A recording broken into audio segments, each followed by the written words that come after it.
Hello everyone, welcome to JSN classes.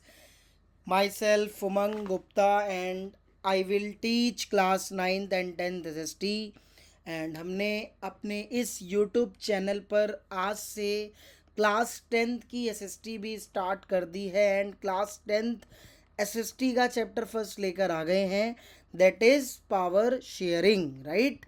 तो इसी तरह से आपको पार्ट वाइज ओवरऑल सिलेबस के लेक्चर्स पार्ट वाइज मिल जाएंगे हमारे इसी यूट्यूब चैनल पर and same as mathematics English भी आपको मिलते रहेगा, राइट। तो आज से हमने क्लास 10th SST स्टार्ट कर दी है और बहुत जल्द हम क्लास 9th की SST भी लेकर आ रहे हैं। तो क्लास 10th से हमने सिविक्स का चैप्टर फर्स्ट स्टार्ट कर दिया है, that is power sharing, right. So watch this video till and, इस वीडियो को लास्ट तक देखिएगा। एंड क्लास स्टार्ट करने से पहले आप सबसे एक रिक्वेस्ट है, रिक्वेस्ट ये नहीं है कि आप सब्सक्राइब करिए या लाइक, वो तो आपको ऑलरेडी पता होना चाहिए आई गेस। रिक्वेस्ट ये है कि क्लास 10th की SST को पढ़ते वक्त आप SST को एज अ सब्जेक्ट या फिर लर्निंग मत लेना, राइट। आप SST को प्रैक्टिकली कॉन्सेप्ट क्लैरिटी के पॉइंट ऑफ व्यू से इस क्लास को और क्लास 10th SST को एज अ कॉन्सेप्ट क्लैरिटी के पॉइंट ऑफ व्यू से लेना, राइट। मतलब ये है कि आप सब आगे चल के क्लास 11th में किसी भी फील्ड में जाएं तो SST एक जनरल सब्जेक्ट है जिसकी नॉलेज आपको बिल्कुल होनी चाहिए। तो यहाँ पर आपने रट्टाफिकेशन वाली थ्योरी नहीं लगानी, आपने कॉन्सेप्ट क्लैरिटी करनी है, राइट। कॉन्सेप्ट क्लैरिटी मतलब एक एक टॉपिक को अच्छे से समझना है, राइट। और हमारा ऑब्जेक्टिव है कि आपको घर बैठे ही अच्छे लेक्चर्स प्रोवाइड कर दें और एक कॉन्सेप्ट क्लैरिटी अच्छे से दे दें, राइट। तो अगर आपने इस वीडियो को स्टार्ट करा है तो वीडियो एंड तक ज़रूर देखना। ये पार्ट 1 है class 10th civics chapter first का, राइट। तो ये सारे टॉपिक हम डिस्कस करेंगे part wise. So first topic में हम सबसे पहले आज की क्लास में that is the meaning of power sharing समझेंगे।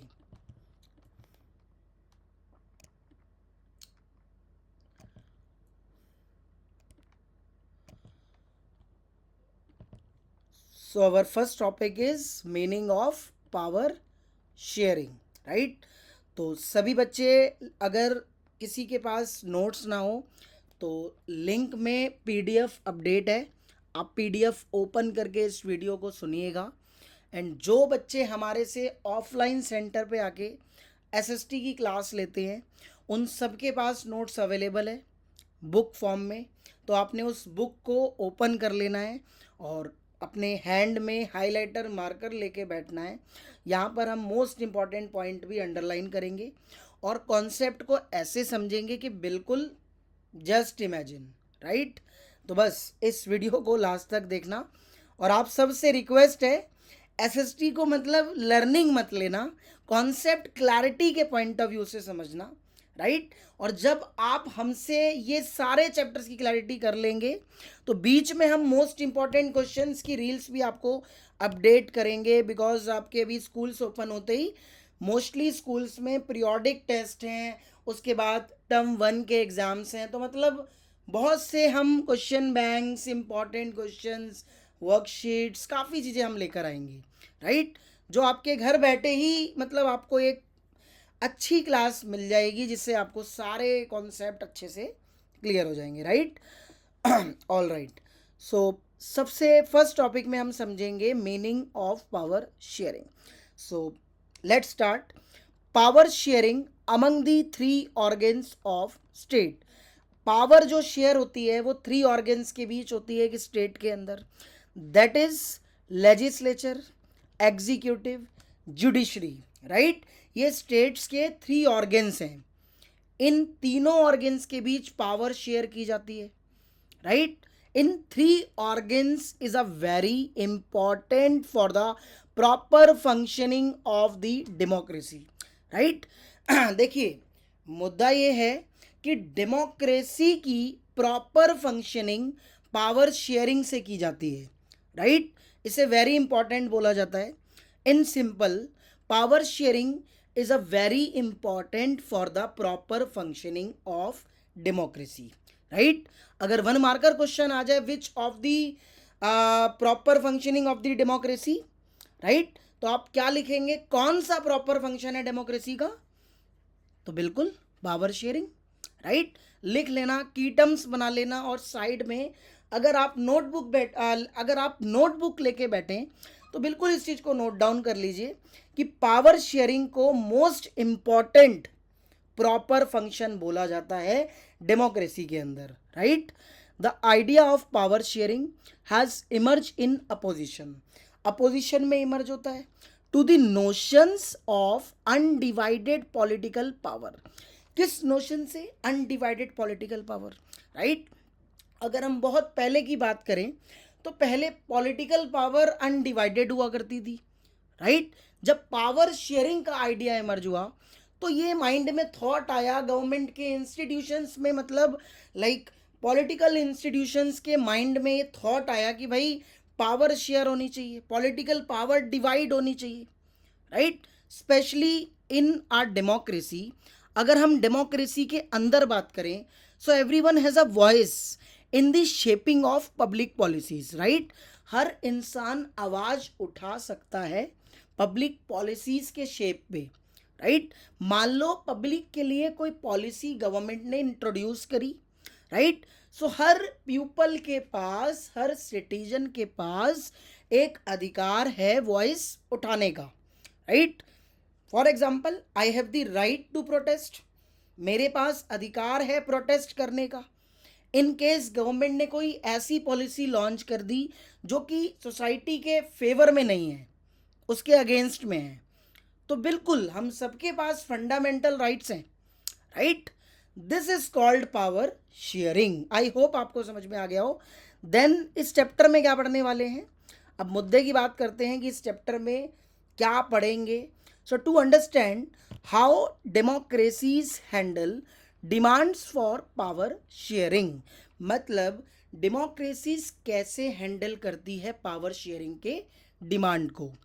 अब इसी चीज़ को हम कनेक्ट करते हैं पावर शेयरिंग से, राइट। पॉलिटिकल कंटेक्स्ट में आपने समझना है कि किस तरह से पॉलिटिकल इंस्टीट्यूशंस के बीच पावर शेयर की जाती है। So here we are discussing the forms of power sharing in Belgium and Sri Lanka, right. हम डिस्कस करेंगे कि बेल्जियम में और श्रीलंका में कौन सी फॉर्म्स ऑफ पावर शेयरिंग हो रही थी और कौन कौन से इश्यूज अराइज हो रहे थे, कौन कौन से कन्फ्लिक्ट देखे जा रहे थे, राइट। तो मुद्दे वाली बात यही है, राइट। आप सबने मुद्दे वाली बात क्लियर करनी है कि इस पूरे चैप्टर में बेल्जियम कंट्री के पर्सपेक्टिव से और श्रीलंका कंट्री के पर्सपेक्टिव से हम ये समझेंगे कि किस तरह से पावर शेयर हो रही थी in Belgium with ethnic composition, also Sri Lanka with ethnic composition. Question बहरूपिया है, किसी भी फॉर्म में आ जाएगा, राइट। तो बस सिंपल डेमोक्रेसी को अंडरस्टैंड करेंगे और डेमोक्रेसी के अंदर देखेंगे कि कैसे डेमोक्रेसी पावर शेयरिंग की डिमांड को हैंडल करती है। Here we are discussing forms of power sharing in Belgium and Sri Lanka, और उसी के एग्जाम्पल वाइज हम समझेंगे कि कैसे मतलब बेल्जियम में और श्रीलंका में फॉर्म्स ऑफ पावर शेयरिंग हो रही थी, राइट। बहुत डिटेल वीडियो है, हम इस पूरी वीडियो में लाइन टू लाइन क्लियर करेंगे, हमें भागना नहीं है, हमारी बोर्ड एग्जाम्स की तैयारी है, राइट। ये हमारा ऑब्जेक्टिव ये है कि बोर्ड एग्जाम्स में आपके बहुत अच्छे मार्क्स आएँ, इतने अच्छे मार्क्स आएँ कि मतलब आपकी लाइफ सिक्योर हो और आप लाइफ में कुछ कर पाएँ, right. So Belgium and Sri Lanka, first of all Belgium country के पर्सपेक्टिव से समझेंगे। तो सबसे पहले बेल्जियम कंट्री का एथनिक कंपोजिशन पता होना चाहिए, कितने जोन्स में यहाँ की कम्युनिटी डिवाइडेड है, right. So Belgium is a federal state in western Europe. अब अगर इसकी लोकेशन की बात करें तो वेस्टर्न यूरोप का एक फेडरल स्टेट है, right. It is smaller in area than the state of Haryana, मतलब बहुत एरिया वाइज बहुत छोटा है, लाइक हरियाणा जितना मतलब इसका एरिया है अगर हम मेजरमेंट वाइज करें तो, right. So it has border with the Netherlands, France, Germany and Luxembourg, right. ये 1 मार्कर क्वेश्चन है कि बेल्जियम कौन कौन से बॉर्डर से कनेक्टेड है और कौन कौन सी कंट्रीज बेल्जियम से कनेक्टेड है। तो बॉर्डर वाइज तो आपने ये अंडरलाइन कर लेना है, right. So it has a population of a little over 1 crore, लगभग 1 करोड़ की आबादी है। About half of the population of the Haryana, right. मतलब हरियाणा की 100% पॉपुलेशन अगर हम देखें तो स्टिल 50% जितनी पॉपुलेशन बेल्जियम में है, for example wise, right. So it's ethnic composition is very complex. अब मुद्दे की बात समझो। पहले तो हमने ये समझा कि बेल्जियम कहाँ लोकेटेड है, area wise, population wise. Now Belgium का एथनिक कंपोजिशन अंडरस्टैंड करेंगे कि बेल्जियम का ethnic composition is very complex. Why, क्यों?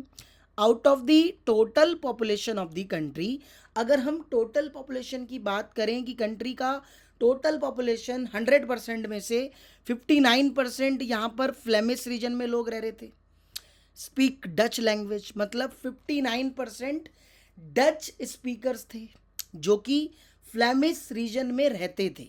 ये आप लिख भी लेना शायद साइड में और नोटबुक में, मतलब एक शॉर्ट नोट्स बना लेना एंड टू एंड, या फिर पॉज कर करके आप बनाते रहना, right. Other 40% people live in Wallonia region, मतलब ये ना रीजन वाइज डिवाइडेड थे। लाइक जैसे हम कहते हैं ना नॉर्थ रीजन, साउथ रीजन, इसे इसे आप ऐसे समझ सकते हैं कि फ्लेमिश रीजन में डच स्पीकर थे, 59% पॉपुलेशन थी, एंड वेलोनिया रीजन में डच, सॉरी 59%, हाँ ठीक है, 59% डच स्पीकर्स थे, राइट। एंड फ्रेंच आप सब देख सकते हैं 40%, राइट। और रिमेनिंग 1% जर्मन। तो ओवरऑल 100% की जो एथनिक कंपोजिशन थी, तो ये इस तरीके से आपको क्लियर होनी चाहिए कि 59% Dutch speakers, 40% French speakers, then 1% German speakers. So overall 100% का एथनिक कंपोजिशन हो जाता है, राइट। तो ये बात हो गई कंट्री वाइज, क्लियर है। सो अब बात करेंगे द कैपिटल ऑफ बेल्जियम, मतलब बेल्जियम के कैपिटल की। तो बेल्जियम की capital is Brussels, right. Brussels में ना अपोजिट था, अपोजिट इन द सेंस कि where 80% people speak French while 20% are Dutch, मतलब कंट्री में जो मेजॉरिटी में थे वो कैपिटल में माइनॉरिटी में आ गए, तो अपोजिट हो गया ethnic composition in capital, the capital is Brussels, right. तो इस तरह से आपने कॉन्सेप्ट क्लैरिटी करनी है। बहुत स्लो आपने, मतलब जब आप हमारी क्लास की वीडियो को ओपन करें तो पॉज कर करके नोट डाउन भी करते रहें और टाइमलाइंस बनाते रहें, जिससे आपको बहुत अच्छे से प्रिपरेशन हो जाएगी। और ये वीडियो मतलब आपके पीरियोडिक टेस्ट में ही नहीं, आपके हाफ ईयरली में ही नहीं, आपके बोर्ड्स में ही नहीं, थ्रू आउट दी लाइफ आपको एक जनरल नॉलेज मिल गई कि किस तरह से बेल्जियम में पावर शेयर हो रही थी और वहाँ का एथनिक कंपोजिशन क्या था in general, right. Now the minority French speaking community was relatively rich and powerful. अब यहाँ पर आप एक चीज़ समझो, जो माइनॉरिटी में फ्रेंच स्पीकिंग कम्युनिटी थी रिलेटिवली रिच भी थी और पावरफुल भी थी, राइट। मतलब कि माइनॉरिटी में कौन सा, मतलब कौन सी पॉपुलेशन माइनॉरिटी में थी? फ्रेंच, कंट्री में फ्रेंच माइनॉरिटी में थे लाइक 40%। बट माइनॉरिटी में जो कम्युनिटी थी वो बैकग्राउंड से स्ट्रांग भी थी और पावरफुल भी थी और रिच भी थी। This is the difference, right. आमतौर पर ऐसा होता है कि जो मेजॉरिटी में है वो पावरफुल भी होगा और रिच भी होगा, बट स्टिल यहाँ पर यही तो एक प्रॉब्लम अराइज हुई थी, राइट। It was resented by the Dutch speaking community, it was resented by the Dutch speaking community who get the benefit of economic development and education much later। मतलब कि डच स्पीकिंग कम्युनिटी ने एक चीज़ ये दिखाई थी कि भाई सारा का सारा जो इकोनॉमिक डेवलपमेंट एजुकेशन देखा जा रहा है ना, तो मतलब यही कि जो माइनॉरिटी में है उनको थोड़ा ज़्यादा फ़ायदा हो रहा है, इकोनॉमिकली भी और वैसे भी पॉलिटिकली भी। तो ये एक प्रॉब्लम देखी गई, मतलब डिस्पैरिटी देखी गई सोशल में कि जो माइनॉरिटी में कम्युनिटी थी वो बैकग्राउंड से रिच भी और पावरफुल भी, स्पेशली मतलब उनको बेनिफिट भी थोड़ा ज़्यादा हो रहा था इकोनॉमिकली, एजुकेशन पॉइंट पे या फिर politically, right. So this was all about the Belgium का introduction and meaning, overall ethnic composition, right. So I hope आपको बात समझ आ गई हो. सो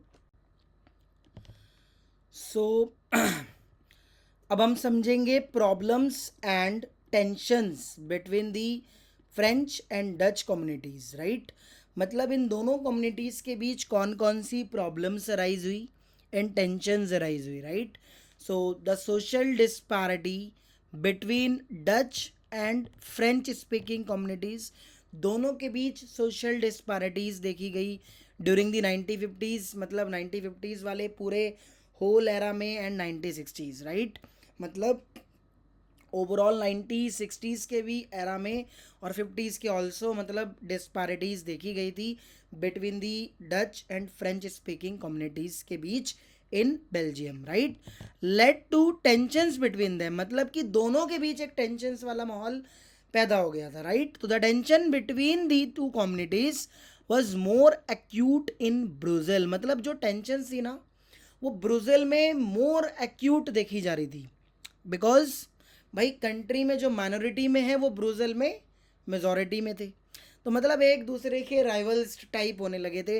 यही एक बहुत बड़ी प्रॉब्लम क्रिएट हो गई कि भाई कैपिटल में जो मेजॉरिटी में है और वो भाई यहाँ पर माइनॉरिटी में है, तो एक तरीके से हुड़ा हुड़ी लग गई दोनों में, right.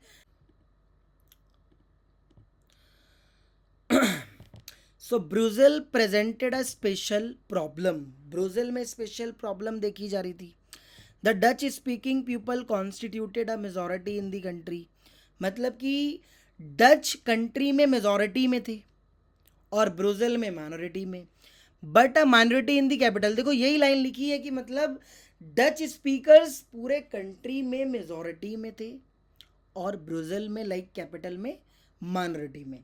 So so this was the special problem, right. ये स्पेशल प्रॉब्लम थी, यही एक टेंशन पैदा कर देती थी, प्रॉब्लम्स अराइज कर देती थी. तो इन सभी चीज़ों को देखते हुए वैसे तो आगे हम नेक्स्ट पार्ट में समझेंगे कि किस तरह से बेल्जियम ने अपने आप को अकोमोडेट कर लिया था among the all communities, right. जो कॉम्प्लेक्स होता था एथनिक कंपोजिशन वाला वो सब रिजॉल्व हो गया था, वो हम समझेंगे अकोमोडेशन इन बेल्जियम वाले टॉपिक में. बट इस टॉपिक में आपको समझ आ गया हो आई होप कि किस तरह से बेल्जियम का एथनिक कंपोजिशन क्या था एंड वहाँ पे कौन कौन सी प्रॉब्लम्स अराइज हुई, right. Now next topic is Sri Lanka, right. एक फॉर्म्स ऑफ पावर शेयरिंग हमने क्लियर करी. Next is Sri Lanka. So Sri Lanka is an island nation in the Indian ocean, एक आइलैंड नेशन मतलब है इंडियन ओशियन से, मतलब लाइक तमिलनाडु से आप अगर रिवर्स के थ्रू जाओगे तो कुछ फ्यू किलोमीटर्स की डिस्टेंस पर बना हुआ है, just a few kilometers off the southern coast of Tamil Nadu, right. पहुंच जाओगे Sri Lanka. So Sri Lanka has a diverse population of about 2 crore people with 74 beings in Halas and 18% Tamils, right. मतलब कि श्रीलंका भी एक डाइवर्स कंट्री मतलब है, राइट. यहाँ पर 74% मतलब सिन्हालास कम्युनिटीज़ है और 18% तमिल्स, तमिल्स एस लग गया मतलब टू सब ग्रुप्स, राइट. यही हम समझेंगे सब ग्रुप्स ऑफ तमिल्स. भाई तमिल्स हैव टू सब groups, first is Sri Lankan Tamils, second is Indian Tamils. So overall कितने मतलब परसेंट तमिल्स थे भाई 18, 18 की सब डिवीज़न कर लेना, 13:5 के रेशो में डिवाइड कर लेना, राइट. श्रीलंकन तमिल्स मतलब Tamils natives of Sri Lanka are called Sri Lankan Tamils, मतलब जो तमिल्स श्रीलंकन तमिल्स श्रीलंका के मतलब जो तमिल्स श्रीलंका नेटिव से बिलोंग करते थे that is called Sri Lankan Tamils, right. They constitute 13% of the population and are concentrated in the north and east of Sri Lanka, मतलब इनका कंसंट्रेट नॉर्थ और ईस्ट वाले जोन में रहता था. Most of the Sinhala speaking people are Buddhist, मतलब मोस्टली सिन्हाला स्पीकिंग जो लोग थे वो बुद्धिस्ट कैटेगरी में आते थे, while most of the Tamils are Hindus और मुस्लिम्स. और मोस्टली तमिल्स हिंदू भी होते थे और मुस्लिम्स भी होते थे। तो आपने मुद्दे वाली बात पकड़नी है और समझनी है। 13% मतलब जो आबादी थी ओनली श्रीलंकन तमिल्स की थी, राइट। इंडियन तमिल्स की बात करें तो the Tamilians whose forefathers came from India as plantation workers during colonial rule and settled in Sri Lanka are called Indian Tamils. मतलब जो तमिल्स किसी टाइम पर तमिलनाडु में रहते थे, इंडिया में रहते थे, वहाँ पर वो मतलब वर्किंग करते थे कॉलोनियल रूल मतलब कॉलोनियल टाइम पीरियड में, वो बाद में माइग्रेट होके श्रीलंका में चले जाते हैं तो वो इंडियन तमिल्स कहलाते हैं, राइट। अब मैं सेटल हो जाऊँ अगर श्रीलंका में तो मैं ऑफकोर्स इंडियंस कहलाऊँगा, राइट, इंडियन हिंदू, इस तरीके से। तो ये टोटल कितनी पॉपुलेशन थी इनकी, they constitute 5% of the population, 5% इनकी आबादी थी। There are about 7% Christian, 7% Christian थे who are both Tamils and Sinhala. अब इनमें दोनों थे, तमिल्स भी और सिनाला भी। तो ओवरऑल ऐसे 100% की पॉपुलेशन मतलब हमने एथनिक कंपोजिशन ऑफ श्रीलंका में देखी, राइट। मतलब ये जो टॉपिक था ये श्रीलंका का एथनिक कंपोजिशन था। श्रीलंका क्वेश्चन आ सकता है, what are the ethnic composition of Sri Lanka या फिर what are the ethnic composition of Belgium, right. तो is a clear, right, all right. अब यहाँ पर जो मतलब एक टॉपिक है that is majoritarianism in Sri Lanka. अब मेजोरिटी की बात करें श्रीलंका में तो भाई ये वाला जो कॉन्सेप्ट है ना मेजोरिटी वाला, which signify a believe that the majority community should be able to rule a country. मतलब जो मेजोरिटी में है कम्युनिटी वाइज, लाइक सिन्हाला जो मतलब पूरे के पूरे मेजोरिटी में है, वो ही कंट्री में रूल कर रहे हैं whichever way it wants by disregarding the wishes and needs of the minority. मतलब मेजोरिटी के बंदे सबको डिसरिगार्ड कर रहे हैं, मतलब माइनॉरिटी की जो भी विशेस हैं, जो भी नीड्स हैं, उन सब की विशेस को डिसरिगार्ड कर रहे हैं, या फिर जो भी उनकी विशेस हैं उन सबको डिसरिगार्ड कर रहे हैं। मतलब एक तरह से कंट्री में एक तरीके से डिस्क्रिमिनेशन ही देखा जा रहा है, मेजोरिटेरियनिज्म, पूरा दबदबा। भाई जैसे बेल्जियम वाले केस में हमने समझा कि वहाँ तो माइनॉरिटी ताकतवर थे, राइट। सो अभी आपने ओनली मेजोरिटेरियनिज्म तक पढ़ना है, राइट, इतना ही अभी। सो पार्ट 1 में आज के लिए इतना ही। पार्ट 2 में हम सिन्हाला की डेवलपमेंट को समझेंगे, right, and why power sharing is desirable and accommodation in Belgium, किस तरह से बेल्जियम अकोमोडेट होता है, ये हम पार्ट 2 में समझेंगे, right. So thanks for watching.